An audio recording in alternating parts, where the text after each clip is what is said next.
नमस्कार मेरे प्रिय विद्यार्थियों।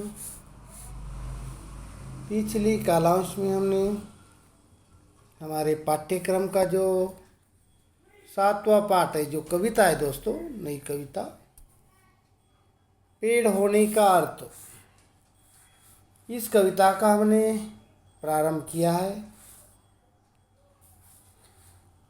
पेड़ होने का अर्थ इस कविता के कवि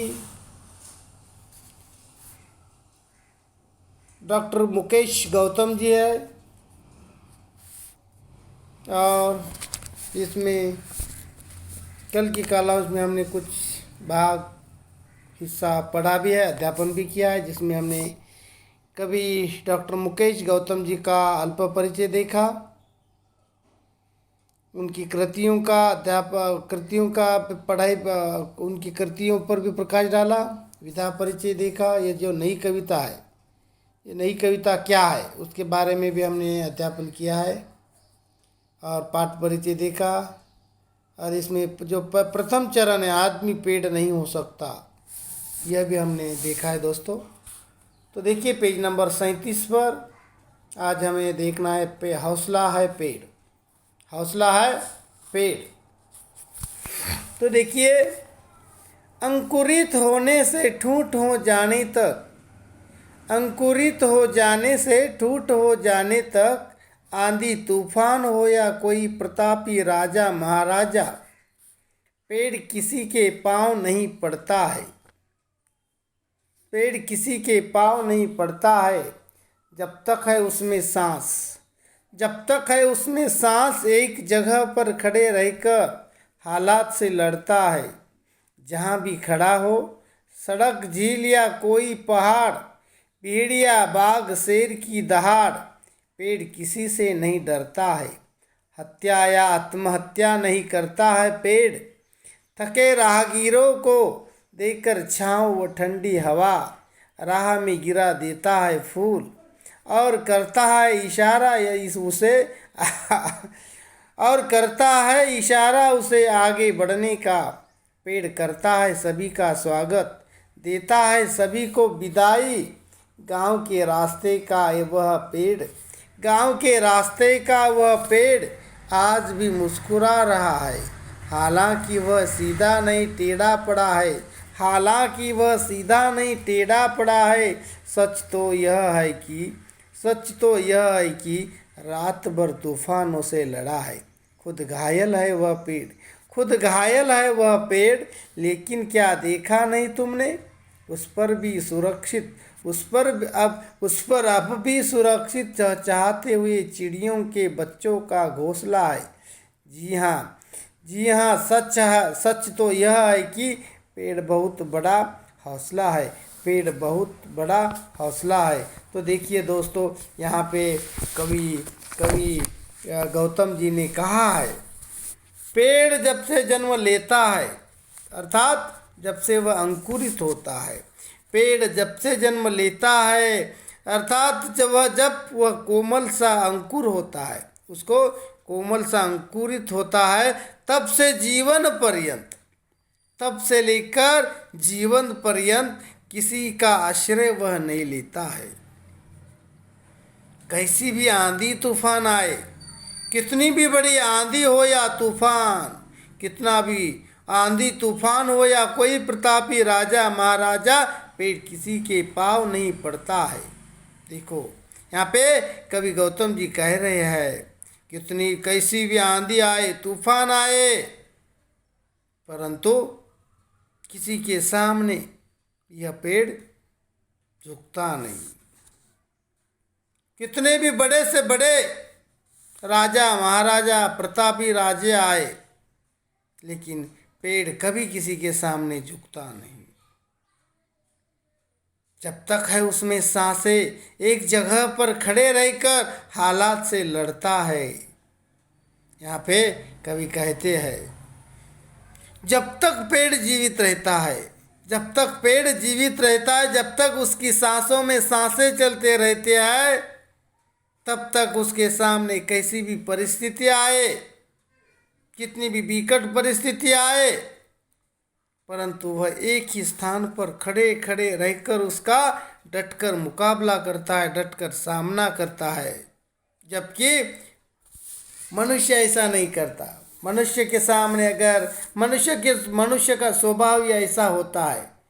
मनुष्य का स्वभाव ही ऐसा होता है, जो शक्तिशाली व्यक्ति या स्वार्थ पूर्ति करने वाले, पैसे में स्वार्थ पूर्ति करने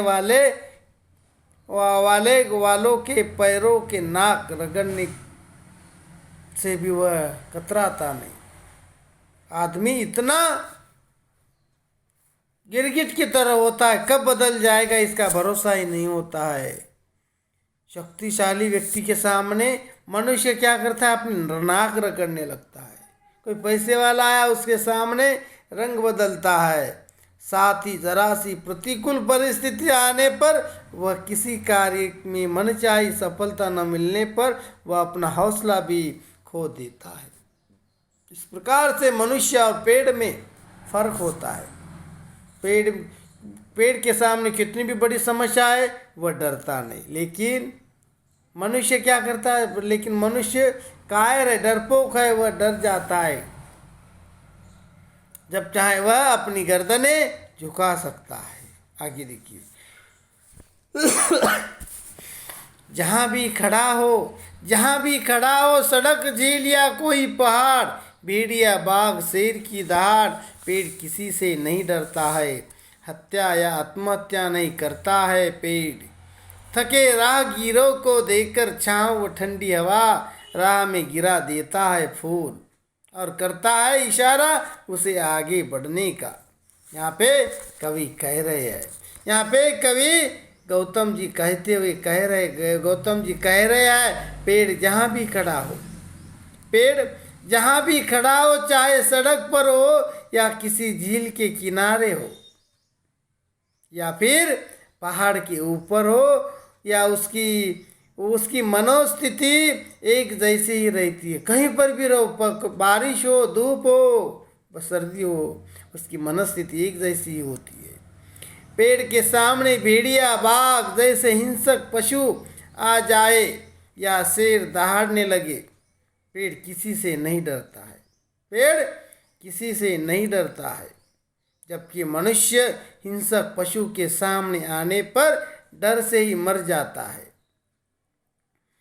जबकि मनुष्य हिंसक पशु के सामने आने से डर कर ही मर जाता है।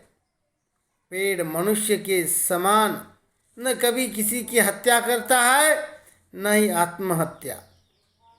इसके विपरीत पेड़ थके हुए यात्रियों को ठंडी हवा देता है। पेड़ थके राहगीरों को देकर छाँव व ठंडी हवा, राह में गिरा देता है फूल। यहाँ पे कवि कह रहे हैं, पेड़ मनुष्य के समान न कभी किसी की हत्या करता है, न किसी की आत्महत्या। इसके विपरीत पेड़ थके हुए यात्रियों को ठंडी हवा देता है, शीतल छाया देता है। इतना ही नहीं, पेड़ यात्रियों को राहगीरों के सामने पुष्पों की वर्षा करके ऐसा मानो उन्हें अपनी राह पर आगे बढ़ने की प्रेरणा देता हो, ऐसा लगता है जैसे अपने रास्ते पर उनकी छाव में आने वाले राहगीरों के रास्ते पर फूलों की वर्षा करता है। ऐसे लगता है जैसे वह राहगीरों को क्या करता है, आगे बढ़ने की प्रेरणा दे रहा हो। पेड़ आगे देखिए, देता है सभी को विदाई। गांव के रास्ते का वह पेड़ आज भी मुस्कुरा रहा है। पेड़ के नज़दीक जो भी आता है, पेड़ सभी का स्वागत करता है। पेड़ करता है सभी का स्वागत, देता है सभी को विदाई। पेड़ के पास जो भी आता है वह उसका क्या करता है, स्वागत करता है। यात्री जब थकान उतरने के बाद पेड़ के नीचे से उठकर चल देते हैं। थकान भागने के बाद यात्री जब पेड़ से उठकर निकलने की कोशिश करते हैं, चल देते हैं, तो पेड़ सभी को विदाई भी करता है, उसको विदा भी कर देता है पेड़। कवि यहाँ पे कहते हैं कि गांव के रास्ते में मुस्कुराता पेड़ जाने कब से टेढ़ा खड़ा है। आगे कहते हैं गांव के रास्ते का वह पेड़ आज भी मुस्कुरा रहा है, हालांकि वह सीधा नहीं टेढ़ा पड़ा है। सच तो यह है कि रात भर तूफान से लड़ा है, खुद घायल है वह पेड़, लेकिन क्या देखा नहीं तुमने, उस पर अब भी सुरक्षित चहचहाते हुए चिड़िया के बच्चों का घोंसला है। जी हाँ, सच तो यह है कि पेड़ बहुत बड़ा हौसला है। यहाँ पे कवि गौतम जी कहते हैं गांव के रास्ते में मुस्कुराता हुआ वह पेड़ जाने कब से टेढ़ा मेढ़ा खड़ा है। कब से वह टेढ़ा खड़ा है, पहले वह टेढ़ा नहीं था, पर पूरी रात तेज तूफान का सामना करता रहा है, जिसके कारण वह टेढ़ा हो चुका है। पेड़ घायल हो गया है, इसी के कारण टेढ़ा भी हो गया है, परंतु उसने अपना हौसला नहीं छोड़ा। इतना रात भर बारिश में होने के बावजूद भी उसने आंधी तूफानों का सामना करते हुए भी उसने अपना हौसला नहीं खोया है। पेड़ की शाखों में एक घोंसले में चिड़िया के चहचहाते छोटे छोटे बच्चे थे। सारी रात भयंकर तूफान चलते रहने के बाद भी पेड़ के हौसले के कारण वह छोटा सा घोंसला आज भी सुरक्षित है। इसलिए सचमुच पेड़ का हौसला कितना बड़ा है। इसलिए कवि कहते हैं कि सचमुच पेड़ का हौसला कितना बड़ा है।